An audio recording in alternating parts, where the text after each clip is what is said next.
Back in my day, video games and video game consoles got less expensive over time. Boy, those were the good old days, weren't they?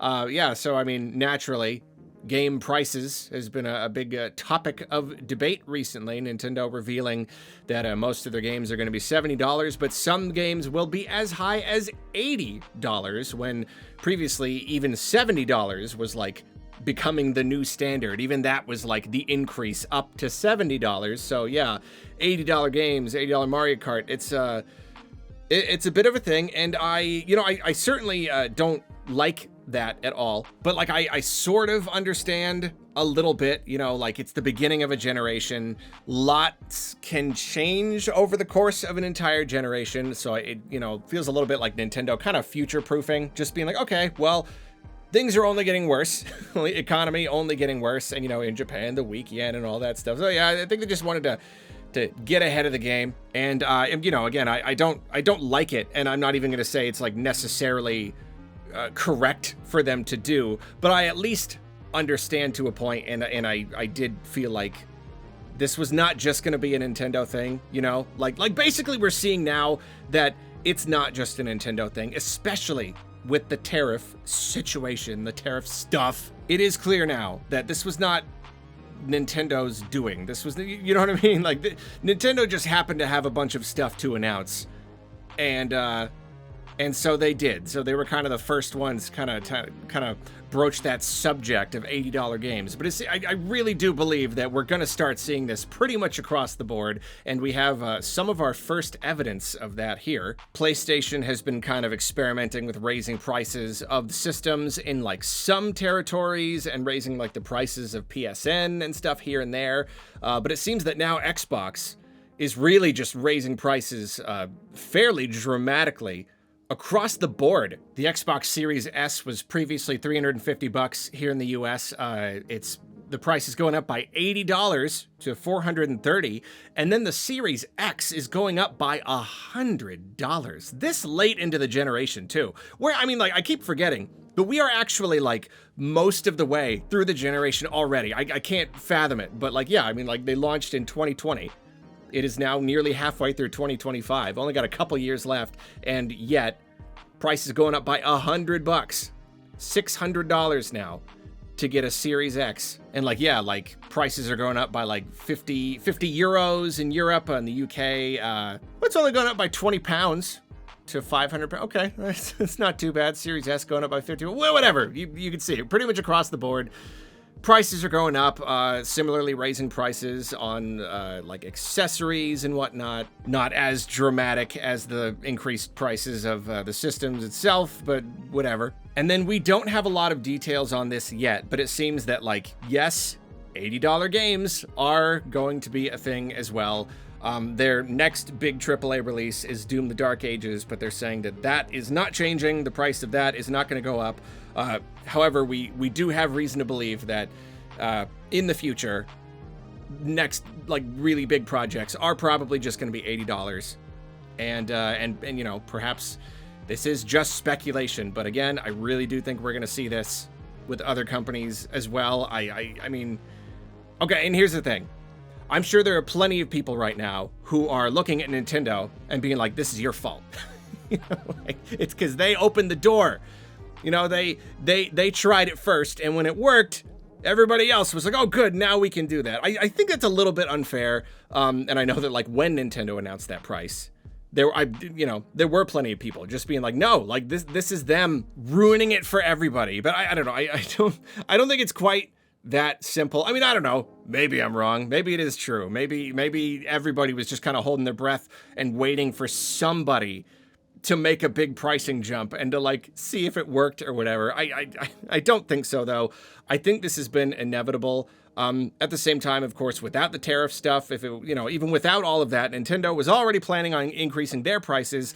Were the other companies planning on increasing their prices as well? Or is it only the tariff situation?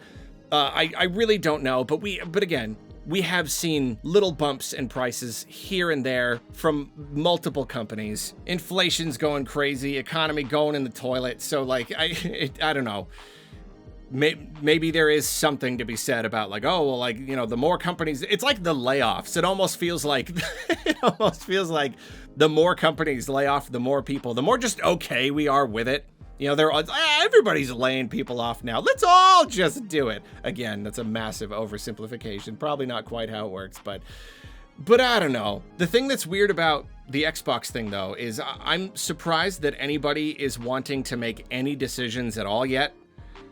Because with the whole situation, I don't even know where we are with it. I try not to read someone will tell me. When a big thing happens, someone will tell me. But basically, I feel like things are still a little bit up in the air with the tariff stuff. So like, yeah, I don't know. I'm kind of surprised that anybody wants to make any decision because like whether or not this stuff goes through as proposed, like that's going to have a massive impact on what these companies are going to need and or want to charge for their products. So like, why even decide now? You know, like, I don't know. What if it doesn't happen? What if it changes? What if the numbers change? I really don't know. But I don't know. But if it is true that a lot of companies have just been kind of waiting to raise prices anyway, they could just be like, fine, let's just get ahead of it then. Let's just, whatever. Let's just raise prices anyway because we can, because we're a big, giant corporation and we can just kind of do whatever we want. However, I will also say that it is, as many people have pointed out, a little bit weird coming from Xbox because they don't sell a lot of hardware, you know, like their major competition is Sony and the PlayStation, and people are already buying a lot more PlayStations than they are Xboxes. So like, why would you want to be the first one to dramatically increase the price of your system? You're going to make more per unit, but like you're just going to, I mean, like, the whole point of Xbox right now is they're trying to break away from the hardware side. They're just trying to, it's just the games. We'll just sell the games and we'll sell Game Pass and whatnot. So we just like, I don't know. I feel like you would just want to get more systems in people's houses. Why would you want to make it even less enticing of a value proposition to buy an Xbox right now? Like, you're already losing pretty dramatically, unless, of course, this is because of all that. And, you know, they've basically shown over the last couple of years, they're pretty much dropping out of the console wars. They don't even care that much about selling their Xboxes anymore. It's more just about the games and the Game Pass and whatnot. So, I don't know. Maybe they have analyzed the situation and they have decided that, yeah, we're already not selling a lot of systems. We're probably not gonna be selling a lot more systems. So why don't we just raise the price so that the people who do want to buy the systems, you know, the small amount of like loyal Xbox fans or whatever, they can just make a little bit more money off of them. Maybe it won't actually have a big impact on the number of unit sales. I suppose that will be interesting to see in the coming months how much this affects sales. And if Xbox is doing this, is that going to pave the way for PlayStation to do the same? Is that like kind of like giving permission? You know, what is it true? Is it Nintendo's fault? Did they price things too high? Now everybody thinks it's okay. I don't know. Keep going back and forth. Or will Sony be like, oh, look at that. Xboxes are that much more expensive now, huh? Well, what if we stay the same? Suddenly we're like the budget system. I really don't know. It's almost, I mean, even just talking about it now, I almost don't even want to, because it's just like things are just going to keep changing. We don't know how the situation is going to shake out. We really just don't know. You know, it's like, I don't know. Whatever the case, though, I don't, even if somehow all the tariff stuff magically went away today, I still wouldn't be surprised if these companies just keep raising prices because, you know, as always, whenever inflation happens and they're like, well, we're not going to make any less money, so you're going to spend more money. And as I go on and on about, the complete economic burden falls on us every time. Everything is more expensive. Our money is worth less. Over and over and over again. And it's getting a little depressing, but whatever. My job to talk about the news. And this is a thing. Xbox dramatically raising prices pretty much across the board.